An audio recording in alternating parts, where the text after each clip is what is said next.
Lilikusan na ang rider na yan nang biglang mag-overtake ang kasunod nitong bus. Nasalpok ng bus ang rider na nakaladkad pa. Nangyari yan sa Ligao City, Albay. 50-50 ang lagay ng rider na isinugod sa ospital. Sa lakas ng pagkakabangga, basag ang windshield ng bus at wasak ang bumper nito. Na-inquest na ang bus driver at posibleng maharap sa kasong reckless imprudence resulting in serious physical injury.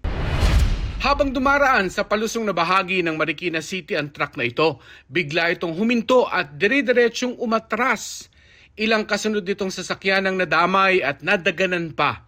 Kabilang ang 2 pampasaherong jeep, 2 kotse at isang SUV. Parang hindi po kinaya at umatras po siya. At yung mga kasunod po niyang sasakyan ang naatrasan at damage po niya. Ayon sa Marikina City MDRRMO, 3 ang patay, habang 10 ang sugatan.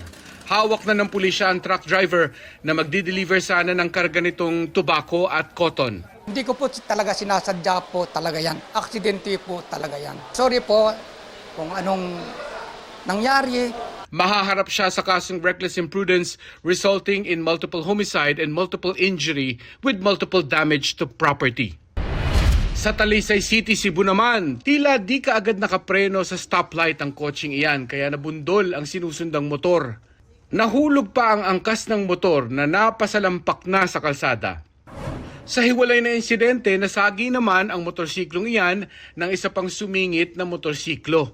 Angkas pa naman ng nakasaging motor ang isang babaeng may bitbit na sanggol. Wala namang nasugatan sa parehong aksidente. Mark Salazar, nagbabalita para sa GMA Integrated News.